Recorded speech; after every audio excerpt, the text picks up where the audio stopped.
Hold your Game Boy flat, then press A. Instructions unclear. I have been flattened. Kirby Tilt and Tumble isn't very good. It was ahead of its time for its control scheme, but the control scheme sucks. But I'm getting ahead of myself. The story for this game is that Kirby is napping, is woken up by King Dedede and one of his henchmen, and goes off to figure out what they're up to.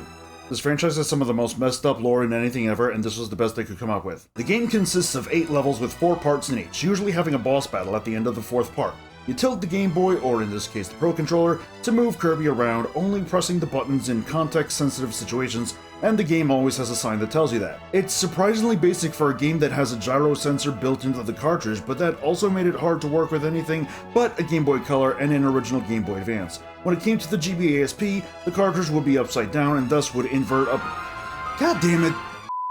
The cartridge would be upside down and thus would invert up and down, which isn't even fun when it comes to camera control. With the GameCube and the Game Boy player, you risk damaging the console as well as the Game Boy player disc. So at least going by this footage belonging to Ant Dude's video on Kirby spin-offs from years ago, you would have had to emulate it and control it with a Wiimote. And also, people have managed to play it with a specific emulator that I don't think I can say what it is or else the Italian Mafia will come for me, on a 3DS and even the PS Vita.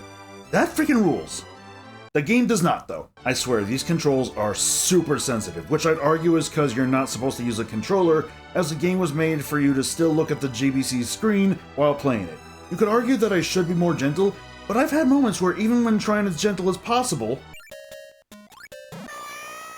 Yeah, I abused the hell out of the rewind system for this one. No shame in using it. Save states are both screw you if you think. Now, I was going to quit the game, but I found something out that helped things work for me. You press the select button to try and recenter the controller if things go wonky.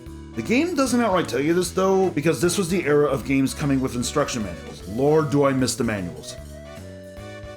The boss battles are atrocious. There are only 3 different types of boss battles. One against some eyeball thing where you gotta get into holes and launch yourself at them. One that's against Kracko, and one against Dedede. The eyeball thing is the boss battle for all but 3 levels, and the Kracko one is for 2 of those. That's it. In terms of the eyeball thing, the way they try to change it up is through different terrain, such as the dreaded ice physics and floors that collapse under you and don't repair themselves like in some other games here and there. If there's any advice I could give about these battles, make sure you hit the chest first, and always choose the cake should it be an option, because that not only fully heals you, but it also gives you 2 extra health pellet things.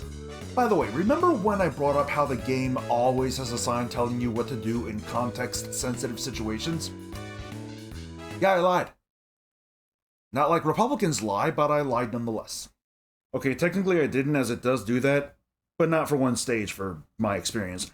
In level 4-2, you immediately start with these pink blocks here. Well, I can jump over this bumper just fine.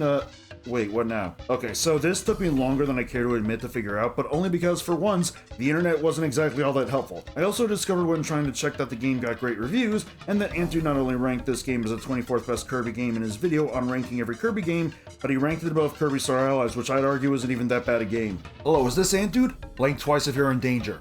Turns out, and I only found this out thanks to Wikirby, which is a great name for a wiki site on Kirby, that you have to press the A button to use them to launch you up. Mind you, this makes sense to do in the context of things, but bear in mind, there was no sign telling me to do this, and this is the first time it shows up at all in the game. And guess what? The game has similar pink and blue floor panels, but the game this time around actually tells you how to use them. Mind you, I admittedly didn't read the sign first and only figured it out when I noticed the square holes had pink edges, but I only knew that because I had to look it up, not because the game told me to. Again, referencing earlier with 4-2. Pay attention. Oh, and it was fun to find out that each level has a time limit too. Toshiaki Suzuki is a sadist. Oh, how could I forget? You can jump in this game. However, that also isn't good. While it helps in defeating most enemies, I swear to God, I've only ever managed to jump backwards, which makes trying to get on these clouds to ride on all the more frustrating.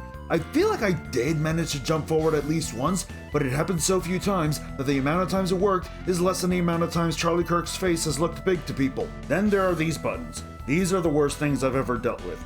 You have to press them all to move these robots out of the way, but that too is time, as if you take too long, they pop back up in order of when you push them.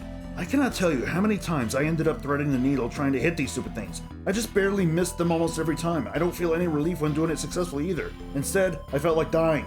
Okay, good. Finally took care of these buttons in 7-4. On to the next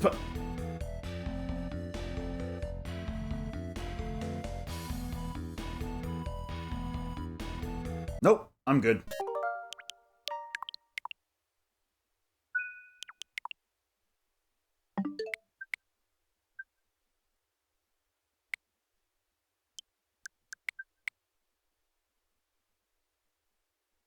Sorry, guys.